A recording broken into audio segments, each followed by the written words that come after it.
안녕하세요. 오늘도 사연살롱을 찾아주셔서 감사합니다. 60 중반이 되는 할머니예요. 저는 지방에 기반을 둔 음식점 사업으로 나름대로 성공을 했어요.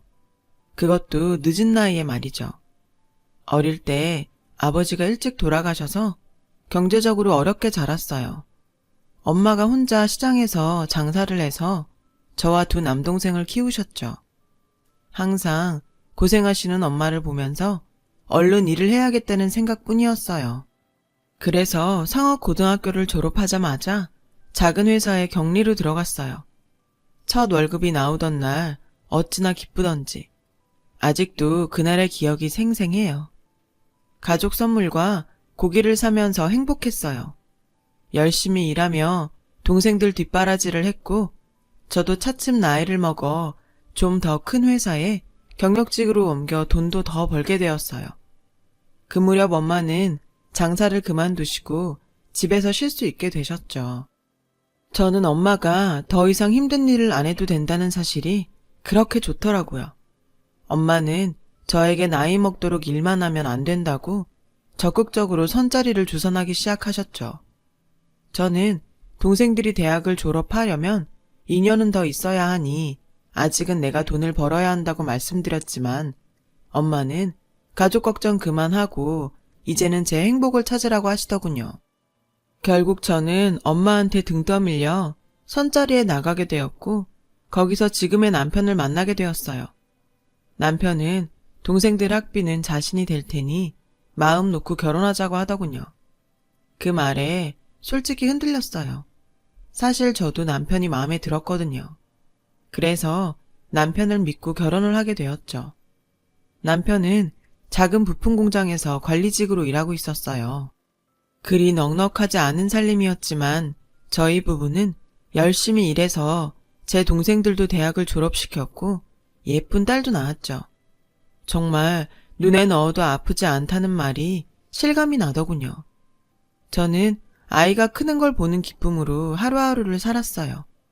딸에게 뭐든 좋은 걸 해주고 싶었던 저는 우리 형편이 닿는 한도에서 가장 좋은 걸 입히고 먹이고 가르치며 키웠어요. 비록 저는 돈을 버느라 대학에 못 갔지만 우리 딸만큼은 대학도 보내고 공부하고 싶은 만큼 다 시켜주고 싶었죠. 그래서 남들처럼 과외도 시키고 피아노, 미술 등 예능 교육에도 힘썼고요. 제 딸도 마음을 알았는지 잘 따라와 줬어요. 제법 공부도 잘했던 딸은 꽤 좋은 대학에 들어갔고 졸업하고 얼마 뒤에는 7급 공무원 시험에도 합격을 했어요. 전 온 동네에 떡을 돌리며 자랑을 했죠. 딸아이는 세무직으로 일을 하게 되면서 서울로 가게 되었어요. 주말마다 집에 올 테니 걱정 말라는데도 막상 딸아이를 서울로 보내려니 그렇게 눈물이 나더라고요. 그렇게 몇 달이 지나고 한 번은 주말이라 딸이 올 시간이 됐는데 어째 소식이 없더라고요. 그래 딸을 마중하러 대문을 나섰는데 저만치 골목 어귀에 딸이 보였어요. 반가운 마음에 한 걸음에 달려가려는데 혼자가 아니더라고요. 딸 옆에 웬 훤칠한 남자가 함께 있었죠. 그런데 딸아이가 자꾸 그 남자를 보내려고 하더라고요. 가서 한마디 해야 하나 하던 차에 남자가 돌아가더군요. 그래서 저는 딸아이를 불렀어요. 집에 와 딸에게 물어보니 얼마 전부터 자신을 쫓아다닌다는 거예요. 내심 남자친구가 아닌가 가만히 생각해보고 있었는데 그 소리를 들으니 이럴 줄 알았으면 한마디 할 걸 그랬다 싶었죠. 그런데 어쩐지 마음이 요상하더라고요. 딸아이가 벌써 이렇게 컸나 싶어서요. 그저 어린 아이로만 생각했는데 어느새 커서 산에 눈에 들 나이가 됐구나 싶어 기특하기도 하고 세월이 참 빠른 것 같아 서운하기도 했어요. 이런 게 자식 가진 부모 심정이겠죠. 제가 어떤 남자냐고 꼬치꼬치 캐묻자 딸아이는 친구들 모임에서 한번 봤는데 그때 이후로 자꾸 연락을 한다더라고요. 게다가 남자네 엄마가 부동산 큰손이라 집도 꽤 잘 산다고 하더군요.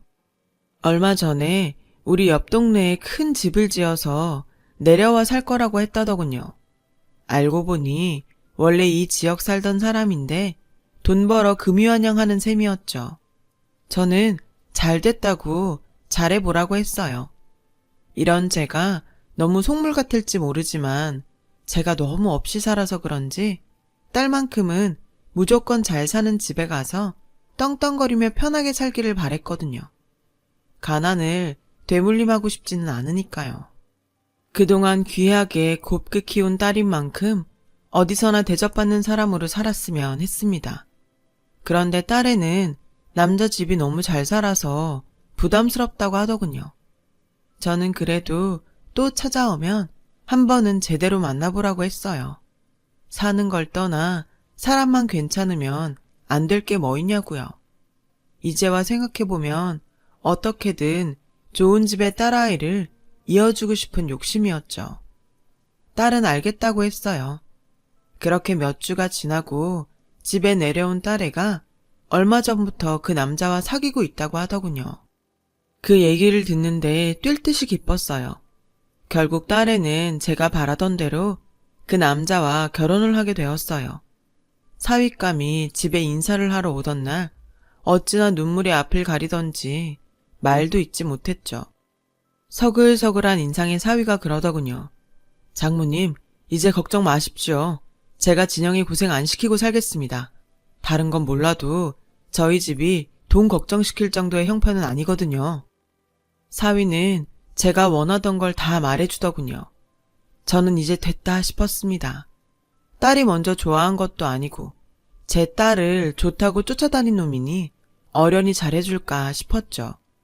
집에 재산도 있는 데다 외동아들이니 앞으로 돈 걱정은 않고 살겠다는 막연한 믿음도 있었고요. 게다가 사위가 성격도 좋으니 뭘 더 바라겠어요. 평소 말이 없는 우리 집 양반도 사위만 오면 그렇게 말을 잘하더군요.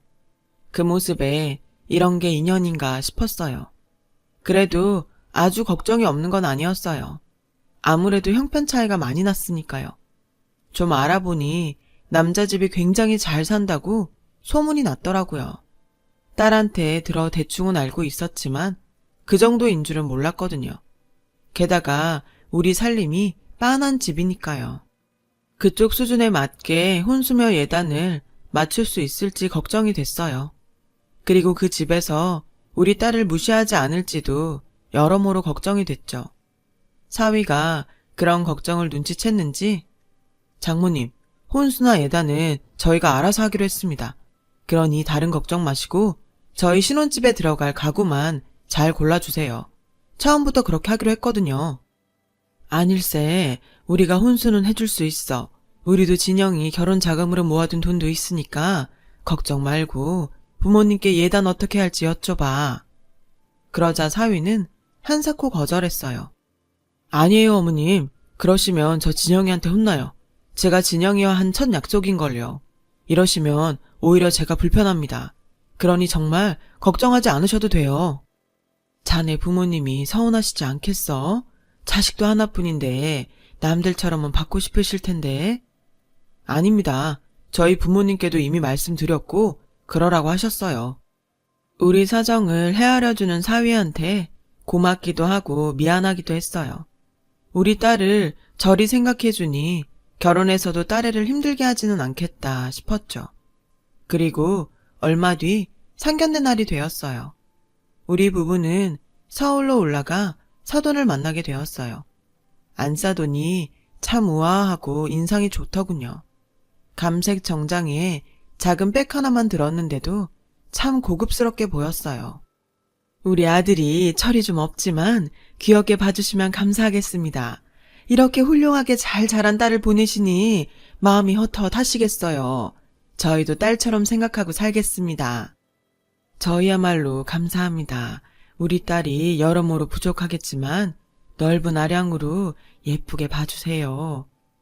아무래도 자리가 자리인 만큼 한마디 한마디가 조심스러웠어요. 사돈 내외는 교양 있고 넉넉해 보였어요. 잘 배우고 잘 자란 사람들 같았죠. 식사를 마치고 인사를 나눈 후 택시를 탔는데 딸이 담장만 쭉 보이는 집을 가리키면서 저게 사돈댁이라고 했어요. TV에서나 볼 법한 규모에 우리 내외는 입이 떡 벌어지고 말았죠. 안을 들여다보지 않아도 분명 대단할 것 같더군요. 저런 집에서는 누가 사나 했는데 제 딸이 그런 집으로 시집을 가다니 세상 참 모를 일이구나 하며 내심 박수를 쳤습니다. 별 탈 없이 순조롭게 결혼식도 끝났고 딸애는 신혼생활을 시작했어요. 이제 고생도 끝났다 싶었던 그때 하필 남편이 다니던 공장이 불황을 이기지 못하고 결국 문을 닫게 되었어요. 당장 살 길이 막막해졌죠. 하루는 그 소식을 들은 지인이 찾아와서 저희에게 같이 중식당을 해보자더군요. 저는 걱정이 됐지만 남편은 해보겠다며 팔을 걷어붙였어요. 사실 남편이 중식, 한식, 요리사 자격증을 갖고 있었거든요. 지인도 그 사실을 알고 찾아온 거였고요. 평소 집에서 남편이 해주는 음식을 먹으며 장난처럼 식당 하나 차려도 되겠다고 했던 저지만 그래도 막상 식당을 차리려니 걱정이 앞서더군요. 집에서 먹는 거랑 파는 거는 다르니까요. 걱정을 하는 제게 남편이 전혀 생뚱맞은 일을 시작하겠다고 하는 것도 아니었고 평소에 좋아하고 잘하던 요리로 사업을 하는 거니 걱정 말라더군요. 하긴 식당을 안 차리면 퇴직금으로 치킨집을 차릴 판이었으니 차라리 이게 낫겠다 싶기도 했어요. 걱정만 하다가는 아무것도 안 될 것 같아 저도 남편을 거들기로 했어요. 저와 남편은 처음 해보는 장사라서 서툰 점이 많았지만 남편 친구는 전에도 장사를 했던 사람이라서 능숙했어요. 무엇보다 남편이 믿는 절친이었기 때문에 저도 믿고 같이 하기로 했고요. 그래도 일은 쉽지 않고 처음이라 손님도 많지 않아서 고전하는 날들도 많았어요. 하는 수 없이 저는 배달원 월급이라도 아껴볼 요량으로 직접 배달통을 들고 나서야 했어요. 남편은 말렸지만 제가 하겠다고 했어요.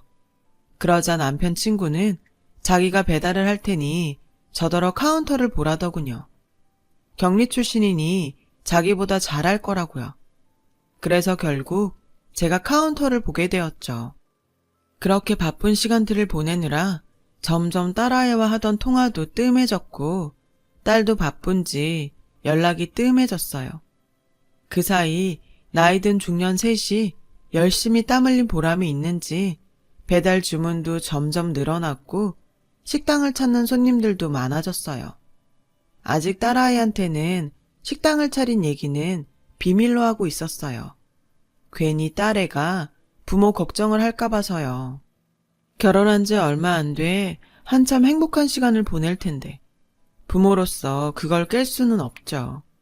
게다가 괜히 사돈댁의 눈치라도 보이면 어쩌나 하는 마음도 있었고요. 안 그래도 차이가 많이 나는 혼사잖아요.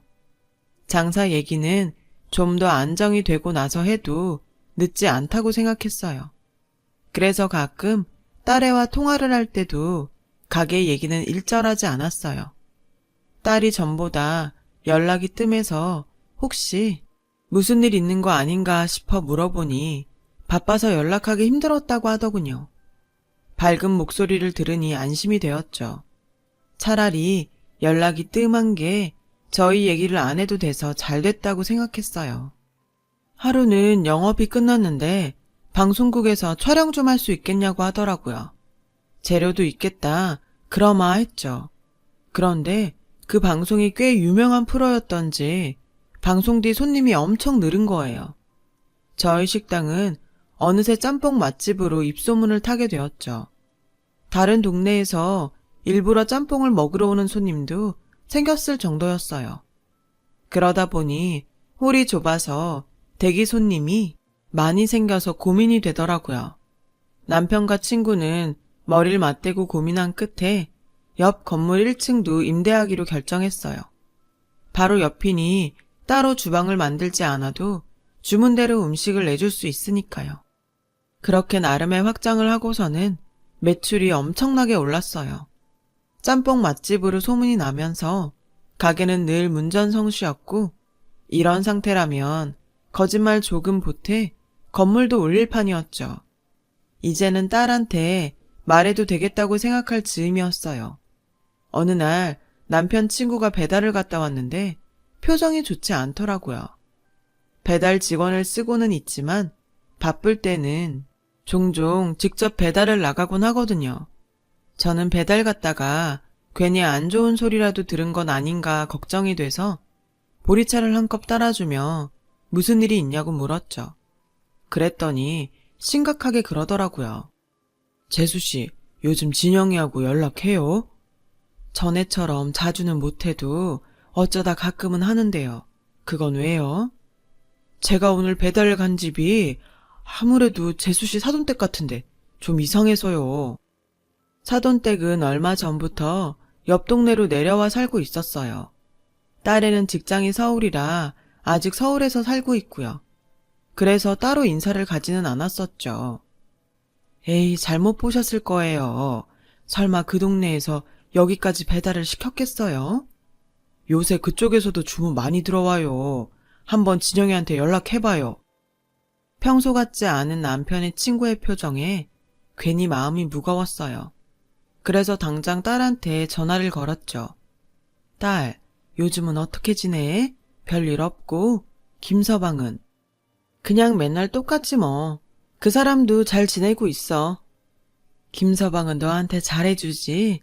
그렇게 쫓아다녀서 한 결혼인데 못하기만 해봐라. 그 순간 딸이 잠시 아무 말도 안 하다가 뒤늦게 대답을 했어요. 그럼 잘해주지 말이라고 해. 엄마, 나 지금 바쁘거든. 나중에 다시 전화할게. 그렇게 딸은 명랑하게 전화를 끊었어요. 전보다 더 밝게 전화를 받는데도 이상하게 제 마음은 무거웠어요. 남편 친구의 말 때문에 신경 안 쓰려고 해도 일이 손에 안 잡혔어요. 그래서 사위한테도 전화를 해봤는데 사위는 바빠서 그런지 계속 전화를 안 받더라고요. 무소식이 희소식이다. 저는 스스로에게 그렇게 말하며 불안한 시간을 보냈어요. 그렇게 시간이 흐른 어느 날 남편 친구가 급하게 저를 불렀어요. 지금 배달 들어온 주소가 사돈댁이네요. 그 집에서 여기 중국집 하는 거 모르죠? 네, 아직 말 안 했어요. 저는 아무래도 신경이 쓰여서 제가 직접 배달을 가겠다고 했어요. 남편 친구는 그래도 사돈댁인데 직접 배달을 가는 건 그렇지 않겠냐며 자기가 가겠다고 하더군요. 그 집이 뭐요? 그 집이 왜요? 전에 뭘 보고 왔길래 저나 남편한테 꽁꽁 숨기는 거예요. 차라리 아무 말도 하지 말든가. 궁금해서 미치겠느니 제가 직접 갈래요. 그러자 남편 친구는 아차하는 얼굴로 알겠다고 하더군요. 저는 분명 뭔가 잘못됐다는 걸 느꼈어요. 그래서 창모자를 눌러쓰고 스카프로 가리고서 배달 직원을 따라 나섰어요. 손님을 치르는지 유린기에 팔보채, 해물 누룽지탕 같은 비싼 요리를 많이 시켰더라고요. 안은 들여다 보이지도 않게 철통같이 높은 담을 세운 집의 배를 누르자 안에서 문을 열어주었어요. 넓은 정원을 가로질러 집으로 들어가니 거실에 손님들이 북적거리더라고요. 배달한 음식을 내주며 안을 살피던 저는 그만 제 눈을 의심하고 말았어요. 회사에서 일하고 있어야 할 제 딸이 손님들은 거실에서 희희낙낙하는데 맨손으로 2층 계단에서 물걸레질을 하고 있지 뭐예요. 그것도 피골이 상접한 모습으로 말이죠. 안싸도는 도우미를 시켜서 음식을 거실에 내놓고는 제 딸에게 소리를 쳤어요. 넌 눈치도 없니? 사람들 밥 먹는데 밥맛 떨어지게 하루 종일 그러고 있을래? 후딱후딱 좀 움직여라. 죄송합니다. 금방 끝낼게요. 제 딸이 힘없이 말하는 거였어요. 넌 그래서 안 되는 거야. 무슨 애가 그렇게 융통성이 없어. 밥 오기 전에 후딱 끝냈어야지. 그런 것까지 일일이 가르쳐야 되니? 7급 공무원은 대체 어떻게 됐대? 대리시험이라도 본 거 아니니? 아, 정말 내 새끼가 죽는다고 지랄만 안 했어도 저런 거 집에 안 들이는 건데. 죄송해요. 올라갔다가 나중에 할게요. 야, 됐어. 그냥 해. 하던 거 끝내야지. 그냥 가면 어떡해? 이래서 사람은 집안 보고 들여야 돼. 보고 배운 게 없으니 저 모양이지. 찢어지게 가난한 집구석에서 자랐으면 일머리는 있어야 할 거 아냐.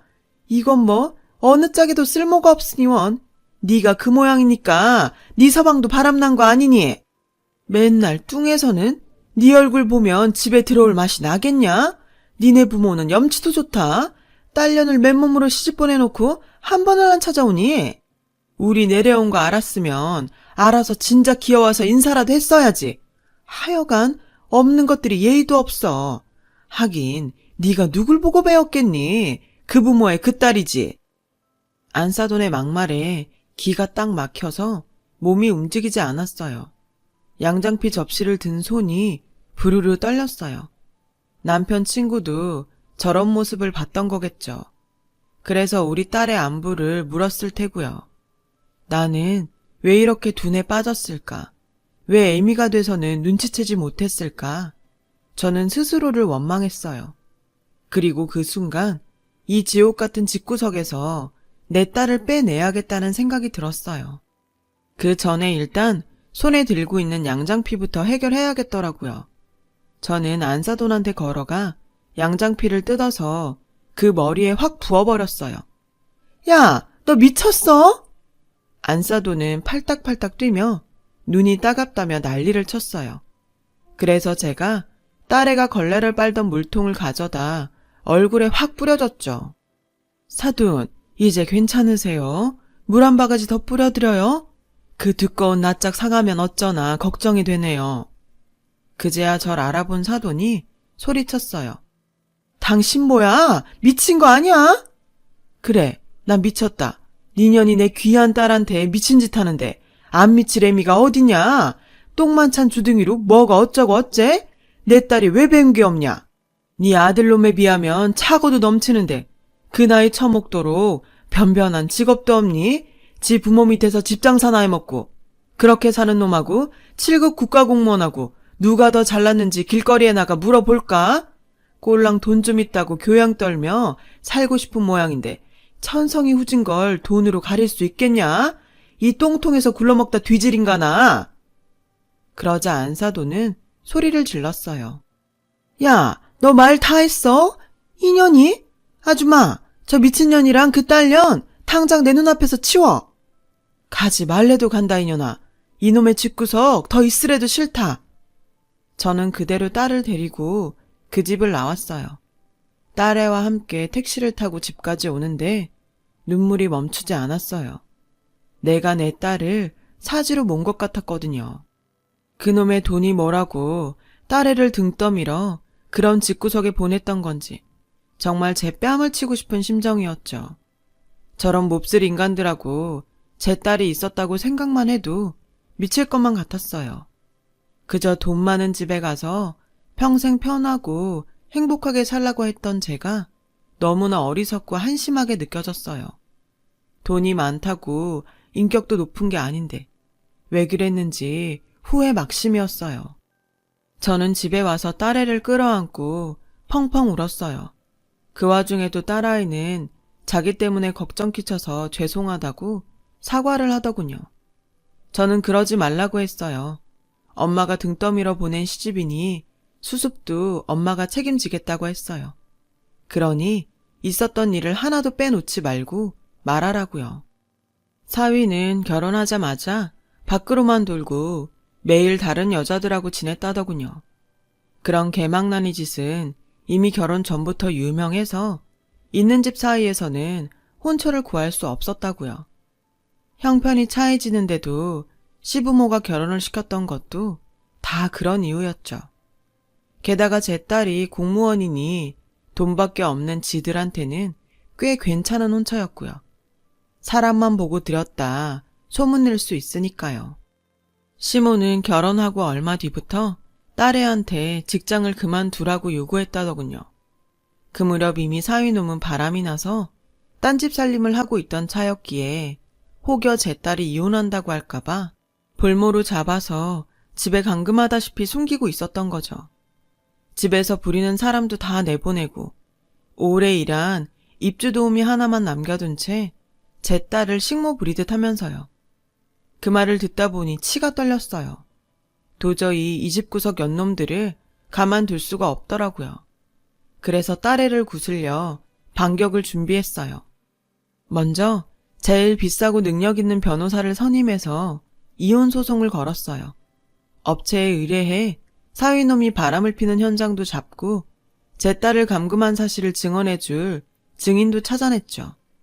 다행히 가게 장사를 하며 번 돈이 이럴 때 요긴하게 쓰일 줄은 몰랐네요.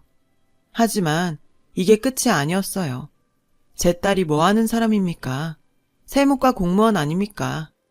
그래서 그 장점을 발휘해 땅 장사, 집 장사하는 인간들이 제일 무서워하는 세금 폭탄을 먹이기로 했어요.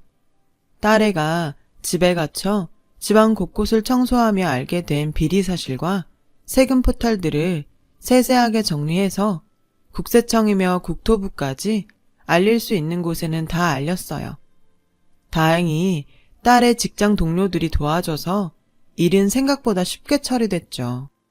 경리 출신 엄마와 세무직 딸이 머리를 맞대고 필사적으로 싸운 결과 그 집구석은 엄청난 세금 폭탄을 맞게 되었죠. 그런데 알고 보니 그동안 밀린 세금도 어마어마하더라고요. 그래서 38기동대에 직접 제보를 해서 그 집에 숨겨진 현금과 현물의 위치까지 모조리 알려주었어요. 그 덕에 사돈 집은 탈탈 털렸고요. 그리고 얼마 뒤 딸아이는 이혼 소송에서 승소해서 이혼 판결을 받았어요. 물론 위자료도 받아냈고요. 상간녀 위자료도 받아낼 수 있었지만 상간녀가 제 딸의 감금 사실을 법정에서 증언해주는 조건으로 그 건은 포기했죠. 받은 만큼 갑절로 돌려주리라 마음먹고 달려든지 1년 반 만에 그 집구석은 초토화가 돼버렸어요. 하지만 여전히 제 딸을 감금하고 상습 폭행과 폭언을 하며 인권 유리를 한 건에 대해서는 여전히 재판이 진행 중이에요. 이건 다른 건과 달리 돈으로 해결할 사안이 아니라 실형이 달린 거라서 그쪽에서도 꽤 이름 있는 로펌을 찾아가 의뢰를 했더라고요. 감옥에 안 가려고 필사적인 거죠. 하지만 걱정은 없답니다. 이제는 제 딸을 지킬 자신도 있고 무엇보다 돈도 있으니까요. 그러던 어느 날이었죠. 가게로 안 써돈이 찾아왔더군요. 당당하고 고상하던 모습은 어디 가고 다 늙어빠진 할머니가 돼서 왔더군요. 사돈, 제발 고소 좀 취하해 주세요. 집도 뺏고 돈도 뺏고 다 뺏었으면 이제 그만할 때도 됐잖아요. 굳이 저랑 제 아들까지 감옥살이를 시켜야 직성이 풀리겠어요? 제가 죽일 년입니다. 그러니 제발 용서하시고 고소 취하해 주세요. 네? 그동안 낯짝 한번 안 내밀더니 교도소에 들어갈 판이 되니 사과를 하더군요. 그 더러운 낯짝을 어디에 디밀어? 돈 가지고 사람 망가뜨릴 때는 좋았지? 고소 취하? 어림도 없는 소리. 그러게 네 새끼 간수나 잘할 것이지 감히 내 새끼를 건드려? 어디 한번 당해봐라. 내가 그동안 애지중지 키운 내 딸을 그 지경을 만들어 놓고 용서? 난 죽어도 고소 취하 못하니까 네가 지은 죄 달게 받아. 저는 주방으로 가서 설거지한 물을 가져다가 한 바가지를 퍼부었어요. 안사돈은 비명을 지르며 그제야 도망치듯 저희 가게를 빠져나갔죠. 그 모습을 보니 속이 시원하더군요. 세상사 돈이 다가 아니고 사람 일 어떻게 될지 모르는 거라고 하죠. 저 또 그때 일을 교훈 삼아서 사람들에게 함부로 하지 않고 기꺼이 잘 대접하며 살고 있답니다. 딸아이는 그간의 일을 털고 다시 취직을 했어요. 회사 일이 힘들다면서도 얼굴은 그렇게 행복해 보일 수가 없더군요. 저는 제 딸이 결혼하지 않아도 좋아요. 혼자 살면 어때요? 지가 좋아하는 일 하며 좋은 사람들과 어울려 살면 그게 행복이죠. 그저 제 딸이 행복하기만 바랄 뿐이에요. 제 사연을 들어주셔서 감사합니다. 여러분의 가정에 늘 행복이 함께하길 바랍니다. 여러분, 사연 댓글에 응원과 현명한 조언 부탁드려요. 좋아요와 구독은 저에게 큰 힘이 됩니다. 오늘도 좋은 일 가득하세요.